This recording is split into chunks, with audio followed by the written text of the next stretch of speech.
They told me this was live. They didn't tell me my audience was live, too. Welcome. My name is Lisa Friend.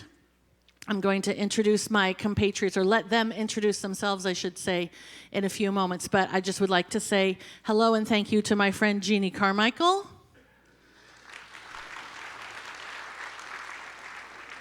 And my friend Jamie Blair Gould, and they're going to be helping me out today. So if you guys want to sit, would you like to sit? Oh, yes, rest. So, hello, I may have already said this. I would like to welcome you, very attractive people, to the Edmonds Center for the Arts here in Edmonds. And I would like to welcome the people who are watching at home. Possibly my husband has even torn himself away from the football game to tune into this. I can only hope. So my name is Lisa Friend. We are here for the Best of Southern England tour, the Best of London tour, and the Best of England tour, which doesn't do enough to say how much fun we're going to have in those 2 days in Wales. We're also here today to talk about what makes a Rick Steves tour great. We have bullet points, but I'm going to weave them in to our talk today. But I would like to point out that we have small groups, we have friendly guides, we have a lot of return travelers. I would like to take a second. How many of you have been on a Rick Steves tour before? Excellent. Web people, they've all raised their hands. How many of you have not been on a Rick Steves tour before? Now, if you could talk to the people who raised their hands previously, then all my tour sales is done. So we're going to talk about what makes a Rick Steves tour great, and if we convince you to sign up for a tour today, you'll get $100 off. So that's for you people here in the audience and for people at home. You can see the promo code on the screen. So one of the things I want to talk to you about as a guide for my fellow guides is, what do we do at Rick Steves? What sets us apart? And we actually have a mission statement that I'd like to paraphrase. And it is that these 125 guides based in Europe and based in America, working in Europe, we all have this common desire to make sure that North Americans have a trip that is fun, affordable, and culturally educational. That's what we believe in. That's why we come from all over the world to have these meetings, to come and talk to you guys here in the audience and at home. So we come together for this because this is really important to us. So one of the tools that we use is our tour portal. So we have an area on our website, and our website is fantastic. I must brag for a moment. We have an area on our website where tour members can get together with other people from their tour ahead of time and swap notes and say, what time are you guys coming in? Are you doing anything after? Is anybody getting a ticket for a play? Let's all go together. So there's an area for you to do that, and I think it's a wonderful tool. You can also connect with Rick on Facebook, Twitter, YouTube. All of our TV shows are on YouTube. You can also connect with Rick on Pinterest. I think he shares recipes there. I'm not sure. No, beautiful pictures of Europe. He's not in the building right now, is he? No. We also like to connect with people the old-fashioned way. We have an electronic newsletter. We send out newsletters, and we never share your information with any other companies. That's important to us. So for those of you who are in this room with me, if you don't have one of these beautiful brochures, pick one up in the lobby on your way out. They are sort of our syllabus for what we're talking about today, but they're also just a really nice piece of material that you want to have. So, as tour members, prospective or already signed up, you're going to get $100 credit for our travel center. And you can use that to equip yourself with a carry-on size bag, if you like. On a Rick Steves tour, we do limit you to a carry-on size bag. I don't care if you check it on the way over or carry it on, but when you're on the tour, you're going to have a carry-on size bag because we want you to be able to cheerfully and comfortably carry your own luggage. Cheerfully is important. Because we have these big, spacious buses that are designed to hold 50 people and we only put 25 or 26 in them, we've got plenty of room to spread out on the bus. That's not the issue. We've got plenty of room for our luggage. But the issue is we're staying in these sort of centrally located, possibly quirky hotels, B&Bs. for example, on this tour.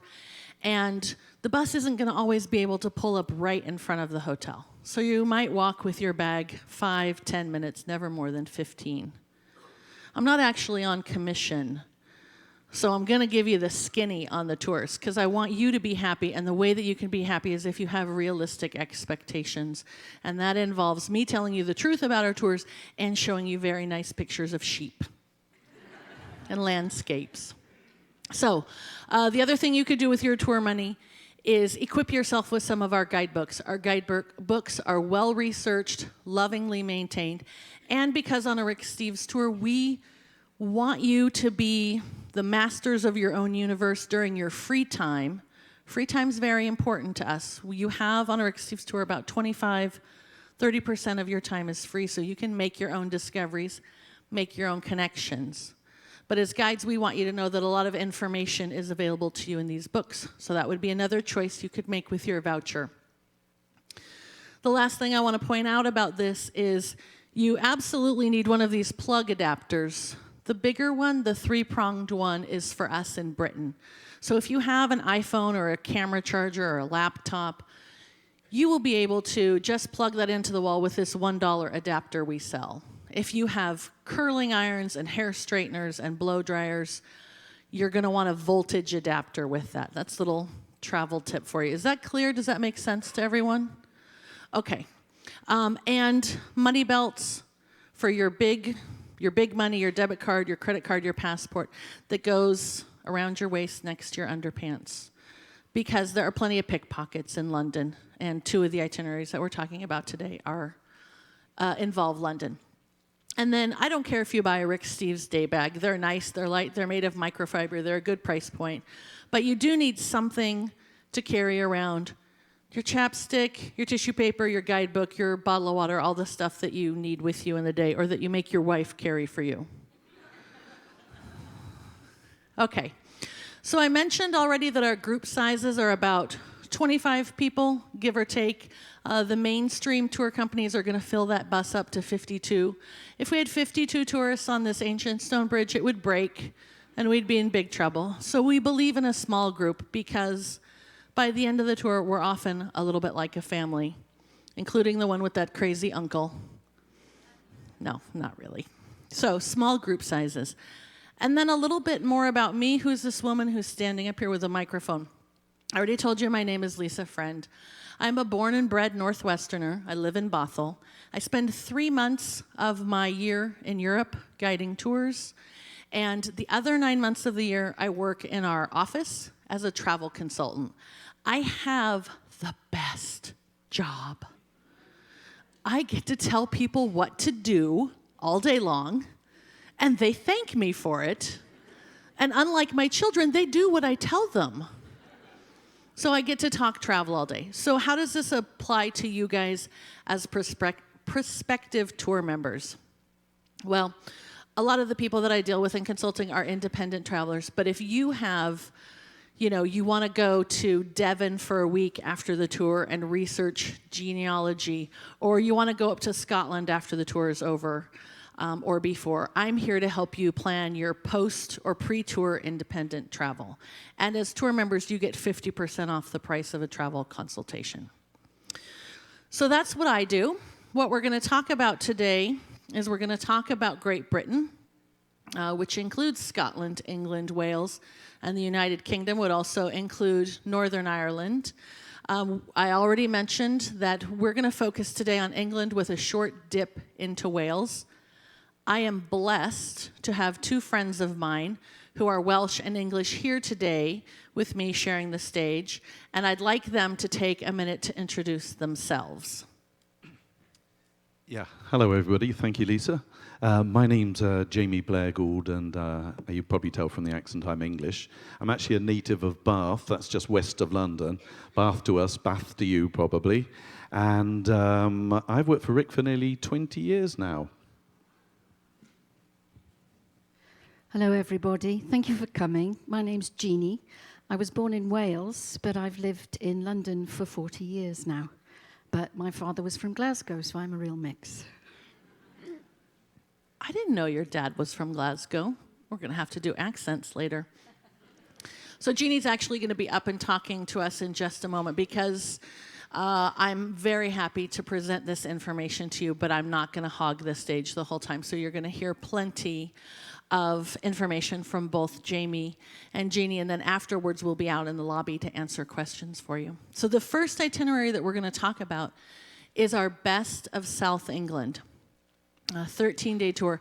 It's a newer tour for us. We're really happy with it. It lived a while ago, and it didn't sell very well. We brought it back, and it's been going gangbusters since then. It's a little bit slower paced, and you can tell that by the numbers in the circles. So this tour starts in Canterbury, which is an easy hour-and-a-half train ride from downtown London, and it starts with 3 nights in Canterbury. So you're all following along? You all see that? So 3 nights in Canterbury, 1 night in Alfriston, 2 nights in Salisbury, 2 nights in Dartmoor, and then 3 nights in Cornwall, and then ending with a night in Bath, because I'm an American. Bath. I went with Jamie to Bath in 2001, and I love Bath, and I would love to say it correctly, but I'll sound like an idiot, and you all think I'm just trying to be pretentious. So I'll say Bath. And we love Bath so much, and I'll probably say this again, that we end the Southern England tour there, and it's actually where we begin the Best of England tour. So we'll lead into that itinerary, finishing up with 1 week in London. So we start in Canterbury, like I said, on the South England tour, and then here's the England tour, we call it now. So it starts with 3 nights in Bath, 2 nights in the Cotswolds, 2 nights in Cornwall in Wales, and then up to Keswick in the Lakes District, across past Hadrian's Wall down to York, and then the dotted line signifies that we leave our coach or bus in York, and we take a high-speed train as a group down to London. And the tour ends with 2 nights in London. So those are the 2 itineraries we're going to talk about that are map-worthy. We also have our 7-day Best of London tour, and we'll finish up with that. And I have to say, as a confirmed Anglophile, that we at Rick Steves have 3 right now, 3 city tours: Best of Paris, Best of Rome, Best of London. Do you know which one is the best? It's London. Yeah, you guys are right. Okay, so why Great Britain? Why am I an Anglophile? It has a lot of variety and a lot more history than people know about. We've got Roman ruins in Bath. We've got Roman ruins up at Hadrian's Wall. This was the edge of the British Empire, the Roman Empire, the northernmost edge. We have icons that we're all familiar with. I'm pretty sure that I'm not the only person in the room who read Peter Pan as a child, knew about Beatrix Potter, right? There's a cultural connection between Americans and the English that's quite strong. And for me, at least, it started way, way deep in my childhood. So Big Ben. And we've got castles. This is the White Tower at the Tower of London. And palaces, Buckingham Palace, which we will see from the outside, because you can only visit the inside when the Queen's out of town. She doesn't tell us her schedule. Also, we're going to see some beautiful villages. The Cotswolds will make your blood pressure go down. It's so relaxing with these thatch-happy cottages. And we'll see stone circles, ancient stone circles from the famous, right, here's Stonehenge, to lesser-known ones. This is Castlereagh up in the Lakes District. And we'll see inquisitive wildlife. There are a lot of sheep jokes in my talk. Beautiful cathedrals, a place where modern and local, for those of you in the audience, right? Everybody knows who this is by. Well, one of our other friends said, "Oh, you know that's a Chihuly." And I'm like, yes. It's kind of bred into us here in the Northwest. But just where the modern meets the medieval. And friendly locals with almost no language barrier. Almost. So, here we are back at our map. Now we're going to go down from London down to Canterbury. And we're going excuse me, start with South England. And Jeannie's going to talk to us about what we see in Canterbury and why it's important to her. Well, you start the tour with 3 nights in this gorgeous medieval city, and as you can see, it's like stepping back in time with these perfect little medieval streets. This house, helpfully it has the date written on it, you see, 1500, the weaver's house. The little river Stour goes past it. This is now a restaurant, so for less than $20, you can get lunch and a boat ride on the river. They pole you along the river in little boats. It's delightful. But of course, the most important thing is the wonderful cathedral. This has 1,400 years of history. This is the most important cathedral in the whole of Great Britain. The Archbishop of Canterbury is the head of the Church of England and the whole Anglican Communion. So it's so important on so many levels, but the most important thing, 1170, Thomas Becket is murdered in his own cathedral. He's made a saint. He becomes one of the greatest saints in the world. So people come from all over the world to visit his shrine. It still is one of the greatest places of pilgrimage in the world. And I'm sure you've all heard of the Canterbury Tales. Geoffrey Chaucer writing about the pilgrims coming down to Canterbury. Gentlemen, you have to read his book. In it, he tells you the secret of what women really want. Now, I'm not going to tell you. You have to read it yourself. So it is, a deeply moving place. It's also the resting place of many royals. This is the famous Black Prince. We're not sure why he was called that. Either he had a filthy temper or he wore rather snappy black armor. We're not really sure. But, he died in 1376 and they still have his armor there on display. It is absolutely fantastic. But the greatest joy of Canterbury is its fabulous glass. 1,200 square meters of perfect medieval glass. And they have some of the world's greatest glass conservators there working on it. And the tour includes being introduced to these geniuses, and they tell you all about the glass. I mean, what could be nicer? Thanks, Lisa. Thank you so much, Jeannie. I think that the last thing that she said illustrates also what is important to us as a company. It's not just go and see this site and talk about the history, but what are they doing with it today? Why is there such a high percentage of the world's greatest glass conservers in southern England? Because they're working on this, and it's important for them to protect their heritage, and they want to share the technology with other glass conservers. So of course there's a concentration of them.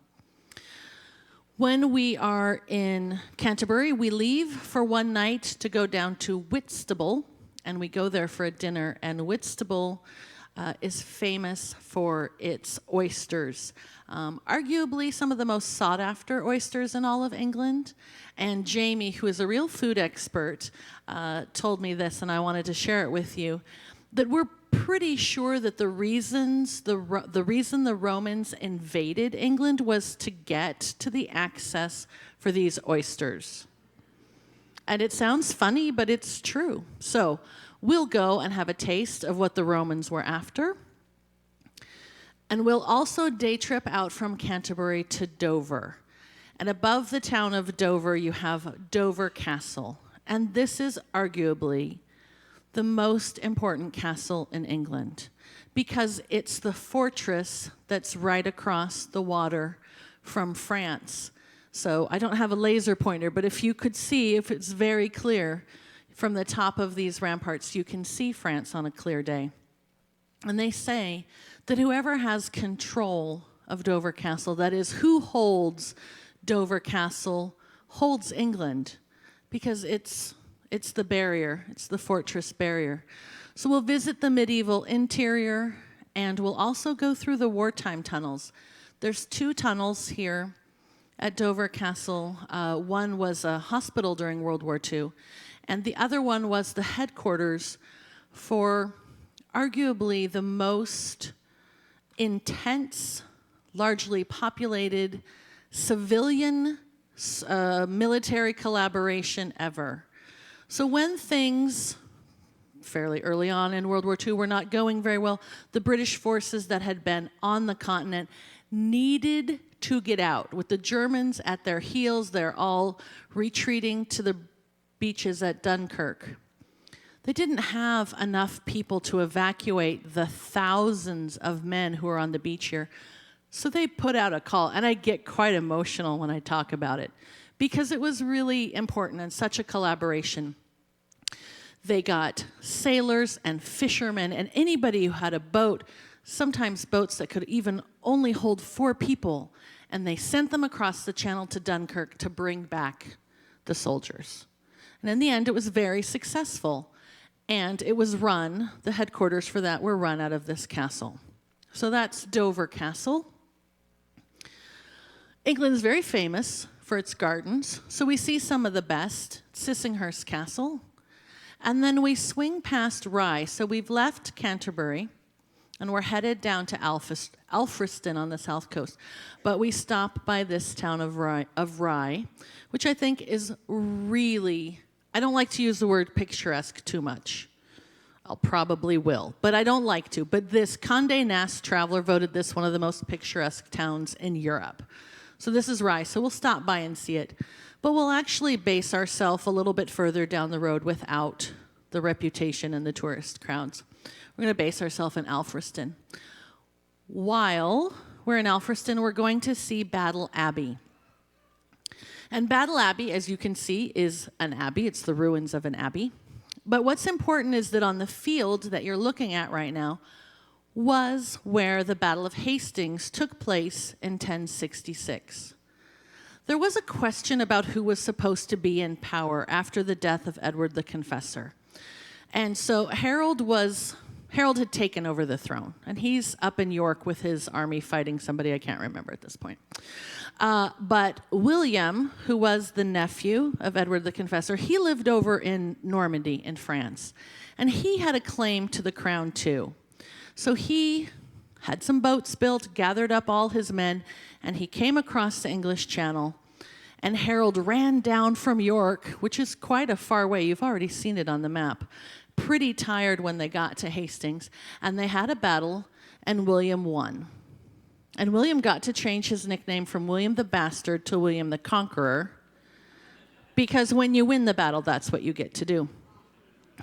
So that was the Battle of Hastings in 1066. One of the beloved traditions in England is long-distance walking, and I would like Jamie to talk a little bit about that, please.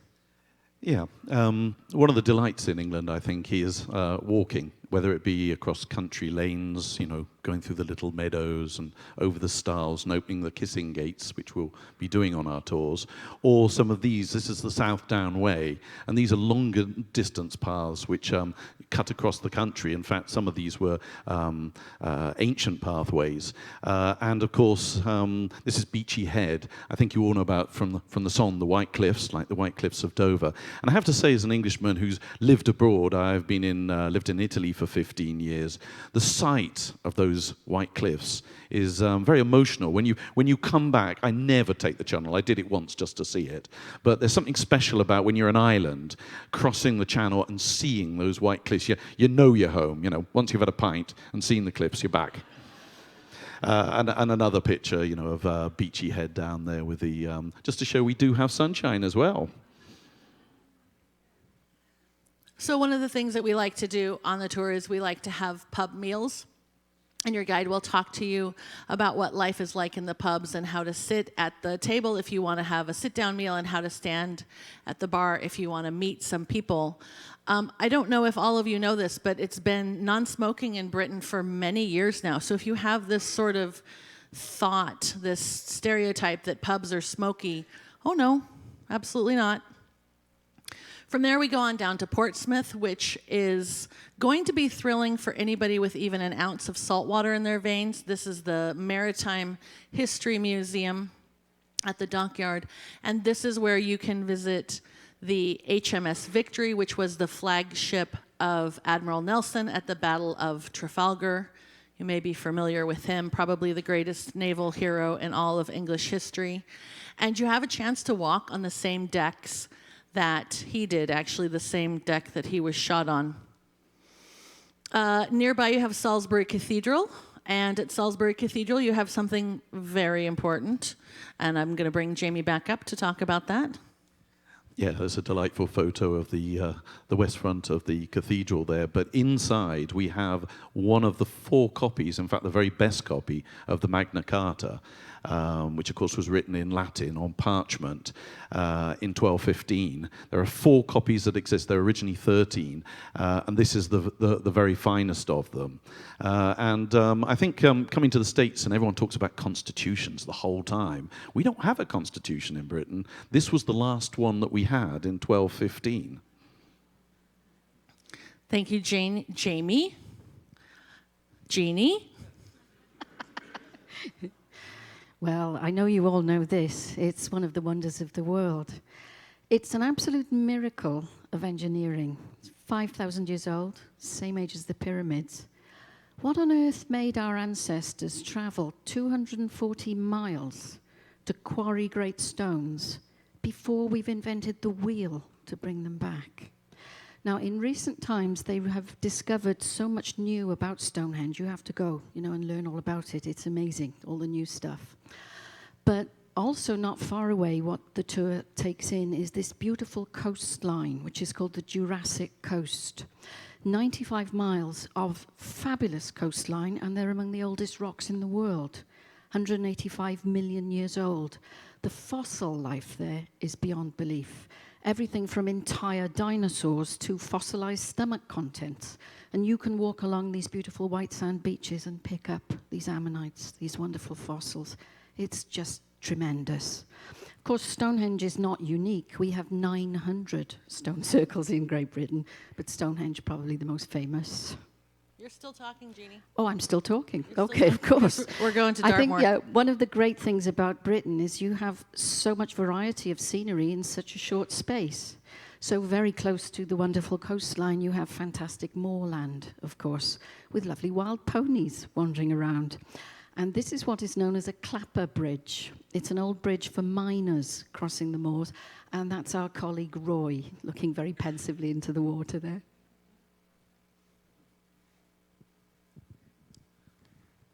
And as I said, when I go home, I cross, I see the bridge, I see the White Cliffs of Dover, and you've got to have a beer. You've got to have a pint. Now, I know you make some good beer here as well, but the English ale is particular, and it's not as hoppy. It's a more cooked-in hop, so it gives a bitter flavour. And there are many, many different types of them. And on this trip, we visit a brewery and learn the differences and how the beer's made in the old country. Yeah, and here we go down towards Penzance and into Cornwall. And we also visit a tin mine. I think many of you know that the southwest of England, in fact, it's likely that people as far back as the Phoenicians came to England to access the tin. Tin's quite a rare material at that time. And this is an interactive museum where you can go down and actually see what it was like to be a miner. And of course, I think you all know what these are. People joke about English cuisine, but the pasty, or the Cornish pasty, is a delight. They say that they were invented for the tin miners. The idea is that semicircular shape with the crimped crust around it. It was because tin's poisonous, and you hold the crust, and you could eat it and then throw the crust away. But the traditional pasty should have, as well as some meat, it should have potato and what you call rutabaga, we call swede, and lots of black pepper in it, and they're quite delightful. Thank you, Jamie. So we'll also, on the South England tour, have some free time, as I mentioned, and one of the things you might want to do in your free time is go to a performance at the Minack Theatre here that's built into the cliff. We'll also visit the ruins of Corfe Castle, and we'll stop by the town of St. Ives. And we'll visit Tintagel Castle, which I think, honestly, I can fairly say is Rick's favorite. And this would be the alleged birthplace of King Arthur. We're going to end our tour in South England in the beautiful town of Bath on the River Avon with one of the oldest covered market bridges in England, if you can see that going across. And as I mentioned before, we love it so much. Because of its beautiful gardens in town, its Georgian architecture. that we end the South England tour here. And then if you were going straight home, you could just catch the bus or a train right back to London, to Heathrow. But beginning here is the Best of England tour. That's what it's called. The Best of England in 14 Days in your book, if you're following along. Not giving enough respect to Wales. But we'll start here in Bath. And because Jamie is from Bath, I'd like to have him speak again. Yeah, I feel home now. And of course, it's called Bath because they have the Roman baths, the Thermae. And this is one of the few places where you actually have the water still in there. It's the original lead lining of the Roman baths that's still there since Roman times. And you get to walk around the interactive. As well as that, though, you have the Abbey was just coming up there. There's the Abbey, which is right outside the entrance to it.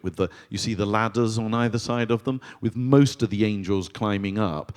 And there's one, I can sympathize with him being sent back down again. And there's the interior with this perpendicular architecture, which is one of the glories of English architecture. The Europeans went into this much more decorative style, flamboyant they call it, but as you probably know, we're not flamboyant, so we much prefer the straight lines. But I think it's very beautiful, this style of architecture. And also we have a fashion museum there. You can pay an entrance and go around and visit the various dresses and see the fabrics. And just to say everything isn't old there, I really like this. It's the spa complex. And they've converted, because we've got this huge source of boiling water that comes up in Bath, and it's a shame that we don't use it today, but now you can do. In fact, I learnt to swim in the hot waters of Bath, but now they've turned it into a spa complex, and so you can pay not too much money, and you can book up various treatments, and this is actually on the roof of the new spa complex. It's also open in the evening, and you can book a package where you get a glass of champagne overlooking the city of Bath. It's wonderful. While we're in Bath, we're going to visit the town of Glastonbury. This was the most important abbey in England during its heyday. It employed 1,000 people, and it is the burial place of King Arthur. So you have the ruins there. And nearby you have Wells, the town of Wells, and Wells Cathedral. This is my favorite cathedral in England, and it was the first Gothic cathedral in England. And it's unusual because it's not very large. It's quite small. It has hundreds of decorative figures of saints, kings, angels, and in the Middle Ages, this would have been painted. Because the paint would have come from minerals, it was very expensive. And I'd like you to take your mind back for a moment and think about what it would have been like if you and I had been peasants, because I'm not going to pretend that I was royalty in the Middle Ages.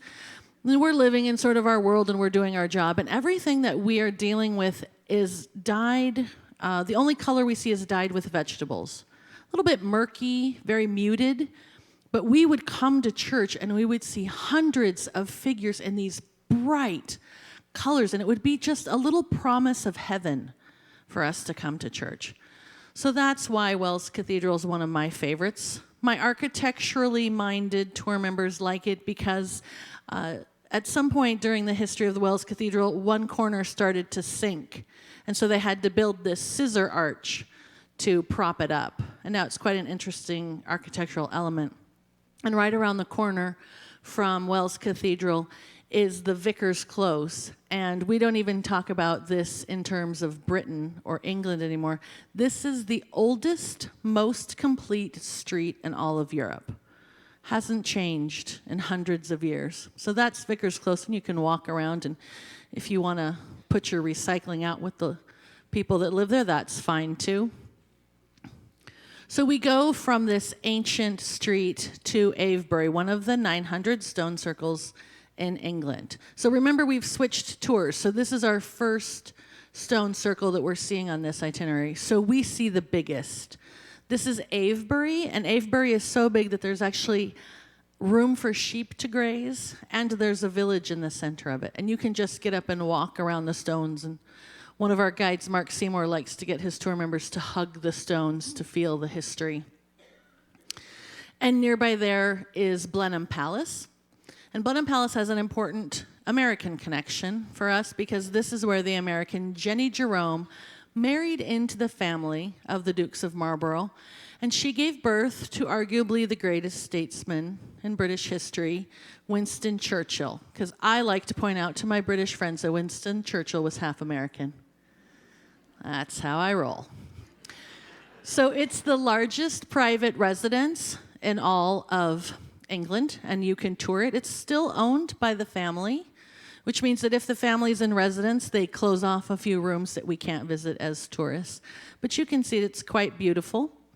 And it has gardens that were designed by Capability Brown, who was, without a doubt, the most famous landscape architect of the 18th and 19th century. Look, sheep. We're leaving. We've left Bath. We're going into the Cotswolds, this amazing 90 by 20 mile region that has lousy public transportation, but is important. It's wonderful us to go around in a car because one of the reasons people take a tour is because they don't want to drive in Great Britain on the opposite side of the road. I don't blame them. I almost got divorced once at a roundabout in England. Anyway, I digressed for a moment. We're going to the Cotswolds. So it's this region that was very important in the Middle Ages because of its wool production. This is pre-American cotton gin. So British wool is king all around the continent. And they made a lot of money. And you see dotting the landscape are these beautiful wool churches because they made the money from the wool and they donated them. And some of them are almost as decorated as a cathedral. While we're here, you will see, of course, these stereotypes that still exist, these thatched roof cottages, pardon me. And we'll get out and do some walking. So like I said, we want to put boots on the ground. We want you to really experience things. And Jamie already mentioned this English tradition of long-distance walking. Because it's a British right that you can walk on any public footpath in the entire country. And there are thousands of miles of public footpaths. So this is myself, my friend Lauren, and her father-in-law, and we're walking to a cricket match. And you can imagine me as an American going, what do you mean we're walking through that field? Isn't somebody going to get upset? And he was like, no, we have the right, and it's a public footpath, and off we went. So we do some long-distance walking. You can walk from village to village in the Cotswolds. And while we're there, we will see a pub. We will eat at a pub. We'll have a pub dinner, and we will have traditional English folk music played for us. So that's really a fun evening on the tour. And then we're going to head north, and the last thing we're going to see in England is Stokesay Castle. And Jeannie's going to talk about that and take us into her native homeland. So Jeannie, just nod at me when you want me to advance the picture. Okay. Well, Stokesay isn't really a castle. It's a fortified manor house. It's 13th century. It's absolutely perfectly preserved. It's like stepping back in time. The reason why it's fortified, it's in the beautiful border country between England and Wales. And for the last 1,000 years, the English have been picking on us. But we're not bitter. We're not bitter at all. So Wales, the land of the Red Dragon, it's a small country, and we have more than 600 castles to show you. Now, the Welsh have their own language, and it's a very different language to English. I have to tell you, we were writing beautiful poetry while they were running around in caves. The Welsh alphabet is even different. For example, there's no J, there's no K, there's no Q, there's no Z, but we do have extra letters. For example, double L, which you pronounce as so if you flatten your tongue against the roof of your mouth and hiss around the sides. Come on, guys, see if you can do it. Perfect. They're natural Welsh people, you see. This is just brilliant. They have to come. Thank you. Will you read those signs for us, Jeannie? I will indeed. That's Cadwch Odi ar y glaswellt.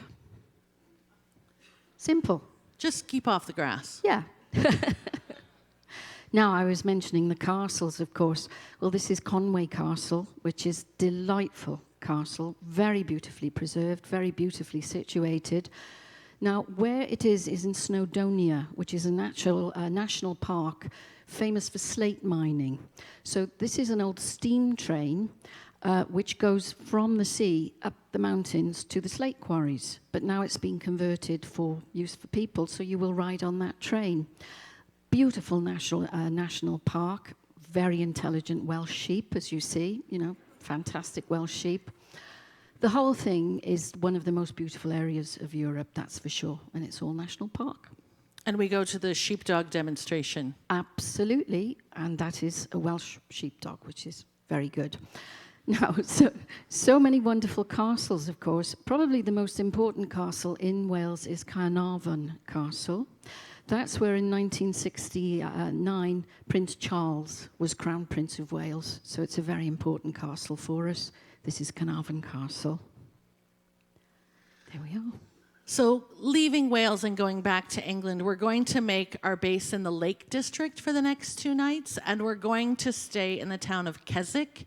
And Keswick is this wonderful mash of sort of jolly old England meets REI, because it's the heart of their outdoor sports area. And what we do while we're in there, in Keswick, for sleeping for 2 nights, is we'll take one of these beautiful wooden boats, and we'll go across the lake, and then we'll lace together a little walk along Catbell's Ridge, and we'll end back in Keswick for the night. And if you're interested in theater, Keswick is a great place to do some theater before you get to London, because there's a theater, it's called Theater by the Lake. Jamie's going to talk to us very briefly about Hadrian's Wall. Yes, just to simply say, you all know what Hadrian's Wall is. It's the furthest extent of the Roman Empire. And it's what we like to do as a guide is stop at a place and walk up to our favorite point, the favorite viewpoint over the countryside where you get these wonderful views. And then we go and look at various forts along the way. And there's a really fantastic museum as well there. Thanks, Jamie. Finishing up, we end our time with the coach, as I mentioned, in York. York has the biggest Gothic cathedral north of the Alps and is also a town with ramparts that you can walk. And it has this wonderful little medieval street called the Shambles, which I would highly recommend visiting. Actually, we'll take you right down them. During your free time, you might want to visit the York Transport Museum, which would tie in very nicely to our trip the next day, taking the high-speed train down to London. And when we get to London, we'll be met by our coach, not the one that we've had, but one we've hired for the day, which does not look like a double-decker bus. It's a regular coach. And we'll do a sightseeing tour around London, past Trafalgar Square, past St. Paul's Cathedral. And we're going to enjoy some of the really modern architecture in London. So this is the Shard, which, is it right now the tallest building in the world? No, was it for like 10 minutes? Yeah, about 10 minutes. It was the tallest building in the world. And a lot of the buildings in London have these wonderful nicknames. And it's really a center of this sort of avant-garde modern architecture. So here, if you'll just bear with me for a moment, we have the Gherkin, which is the pointed building in the middle. Looks like a pickle. Next to it, with the crisscrosses, you have the cheese grater. And then in the forefront, you have the walkie-talkie. And I would say that if any of you are going to London, you can make reservations to go to the top of the walkie-talkie for free, because to go to the top of the Shard costs something like, how many pounds? 30 pounds. Walkie-talkie, free. Okay. So the most important church within London is Westminster Abbey. Jeannie's going to kill me because she's going to talk about St. Paul's in a minute. But Westminster Abbey has beautiful perpendicular Gothic, which we saw an example of, and I'm a fan of, so I'd like to show you another example. This perpendicular Gothic, and it's where most of the English kings and queens are buried. We'll also, of course, see the Tower Bridge and the Tower of London, and the White Tower, where we will see probably something that you've all heard of. I'll leave you in suspense for one more slide. We'll have a tour around the castle by one of these beef eaters with these great booming voices. They're stationed on site. They're part of the military, and they give tours around the Tower of London. So that's included. This is my father-in-law talking with one of them. And we'll see the crown jewels. I love them. And it takes a bit to get in. We'll get you there right at the beginning so that you don't have to wait in a very long line to go in. And they do a nice job with the Queen showing the coronation video while you're waiting. And then you get on a moving walkway and you have 7 seconds to see the crown jewels. Aren't they beautiful? Don't they sparkle? But you can go up behind and go round again if you want. So, and ask them to point out which ones are fake, because there are a few. So we're going to say goodnight. We'll have a farewell dinner in London. And we will finish up with the Best of Britain tour, the Best of England tour, I'm so sorry. Best of England tour, and we're going to quickly talk about the Best of London in 7 days, which I already mentioned is my favorite. So we'll see everything that we've seen before. Your guide, one of us will lead you on a walk up Whitehall Boulevard past Churchill, past the Horse Guards Parade, past number 10 Downing Street, to Trafalgar Square, and you'll see whatever modern art is on rotation right now. This is a year ago, so it was this skeletal horse, and now it's a, what is it, a thumb, a toe? It's a 20-foot high thumb, thumbs up. It's important to appreciate modern art in all its vagaries. And we'll have tea at the Montague, because what's a week in London without tea? And in your free time, you can go to the British Museum. And I'm going to talk very briefly about this, but I love the British Museum because I have a story about it. So it's important because it has these beautiful Egyptian artifacts and mummies and the Rosetta Stone with a cute kid. It's also got a fake Rosetta Stone with a cute couple. It's in the George III Library, and this is everybody's fantasy of an English library.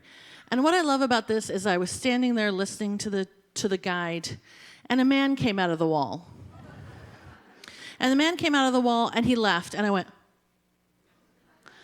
And then he came back. And because I wasn't in Italy, and I wasn't in Paris, and I speak English, and so did he, I said, "Excuse me, sir, are you going to go back through that door, that wall?" And he said, "Yes, crazy American lady I am." And I asked if I could take his picture. So because there's no language barrier, I can do this all day long. So if you go to the British Museum in your free time, please check out the George III Library. And Jeannie, will you talk to us about St. Paul's? Sure. Well, we have 10 minutes. Happy days. Of course, this year is the 20th anniversary of the sad death of Princess Diana. And this is where she married Prince Charles. So it's a very poignant visit. But it's a very important building for every British person because of the Great Dome, the second biggest dome in all the world. Now, during the last war, Adolf Hitler wanted more to destroy this Great Dome than any other building in London. So he ordered the Luftwaffe to firebomb it. Now, it was saved by the incredible courage of the Fire Watch, men and women who climbed to the very top of St. Paul's, tied ropes around their waists, and rappelled down the dome. With a bucket of sand in one hand and a stick in the other, they scraped off the firebombs, extinguished them in their sand buckets. They saved that cathedral with their bare hands. And I'm very proud to say my father was one of them.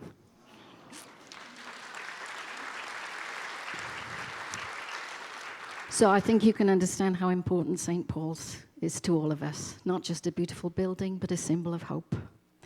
Now, where St. Paul's is the fascinating district that's known as the City. So we take you on a city walk through the Leadenhall Market, which you might have recognized as Diagon Alley in Harry Potter. This is the wonderful pub in Diagon Alley, you see. We don't need to build film sets. We have the real thing right then and there. So it's a marvelous pub where we could stop for a quick refreshment break, I think, in the middle of a walk. And of course, we have an East End food tour, which takes you around the food of the various immigrants of the East End. The most famous, of course, being fish and chips, which was actually a Jewish innovation originally, and it's absolutely delicious. I warn you, this is not a tour that you're going to lose weight on. You know, we do a lot of walking, but we do an awful lot of eating as well. And I think British food now is really among the best in the world. It is really terrific and such a wide choice of food.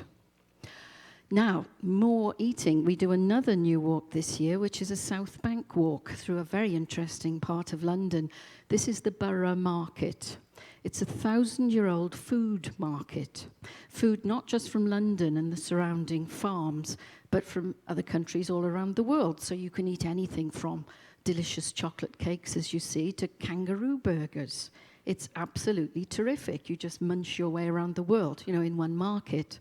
Very close to it is Shakespeare's Globe Theatre, the perfect reproduction of the original Globe.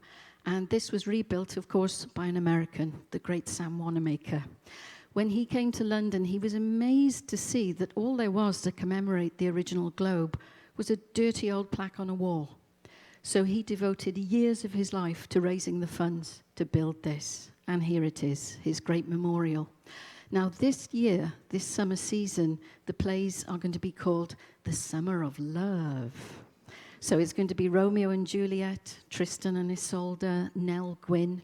And if you stand, as traditionally you do, as a groundling, the tickets cost £5, which is what, $7? So you can see some of the greatest drama in the world for $7. And then right next door to that is yet another gorgeous cathedral, Southwark Cathedral, which again is 1,400 years old. We know that William Shakespeare's brother is buried in this cathedral, so there is a magnificent memorial window to Shakespeare. And there's a statue of Shakespeare. Traditionally, you rub his hand, and some of his writing skills comes off on you, so you can do that.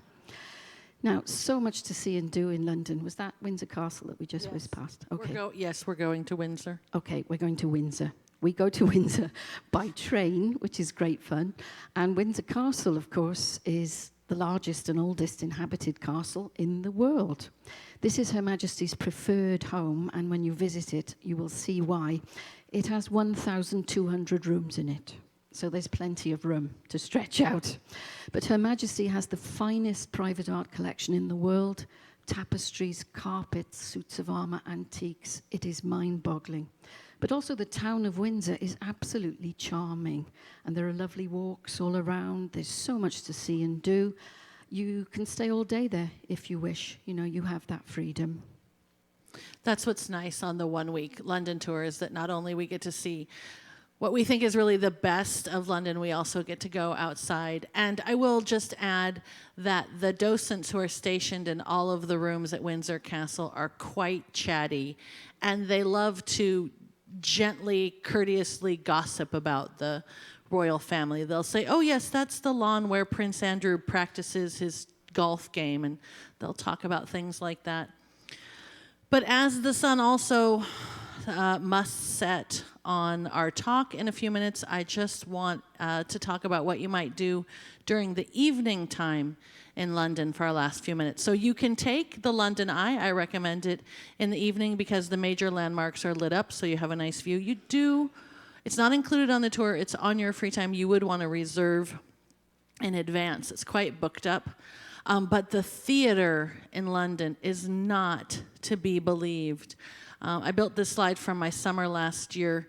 I went and saw both of these plays with Bradley Cooper as the Elephant Man, which was a Tony Award-winning play in London, and Damian Lewis and John Goodman in American Buffalo. I saw both of those for under $90 combined. I can't get a ticket at the Fifth Avenue for under $70. So London theater is very, very high quality and reasonably low prices. So if you have something that you want to see, there are great websites. londontheatre.co.uk has a wonderful website to see what's on, what's coming up. And then also there's sort of these usual suspects. You've always got sort of the Lion King and Wicked playing. And you can walk up easily to this tickets, the TKTS booth in Leicester Square. It's a freestanding kiosk. And there you can buy half-price tickets for whatever is on the push list that day. And we're talking about the one-week London City Tour, so you have 3 free evenings. And I would definitely recommend to maybe do a little research on the web, figure out if there's a play that you want to see and book that in advance. But then on one of your other nights, maybe you just go down to this booth and see what's on and what you might be interested in that evening. So I wanted to end with just a question to Jeannie, because I know that she is a theater buff like I am, and she is going to tell us, Jeannie, you were talking to me, and I wanted to share it with them, about who's coming on stage this year. Oh, wow. We have Jude Law coming on, you know, the film star. David Tennant, who I think was the greatest of all Doctor Who's. You are free to disagree with me. Young John Boyega, the young man who was so good in the last Star Wars movie. Did you see that? Olivia Colman, who's a genius. Imelda Staunton. Do you know what they're... I'm sorry for interrupting. Do you know what they're playing in? Yes, I do. Would you tell us that too, please? Oh, but I did want to also tell you that we have Hamilton opening up this year as well, of course. And we have a new musical production of Young Frankenstein. How fantastic is that going to be? And if you go to the National Theatre, every day they sell hundreds of tickets for £15, which is what, $21? A few years ago, I saw Helen Mirren for £15. I mean, kill me now. And I've got a ticket for Andrew Scott. Do you remember Moriarty and Sherlock? He's doing Hamlet. I've got a ticket. Oh, it's so exciting. Yes. So it's just wonderful theatre coming up this year, so it's going to be a treat. So if you would like to hear more about this or ask us anything about these tours, we're going to say goodbye to our web streaming audience, and thank you very much for tuning in. And Jamie and Jeannie and I are going to go out into the lobby right behind all of you. We're going to go out into the lobby and answer any questions you have about these trips.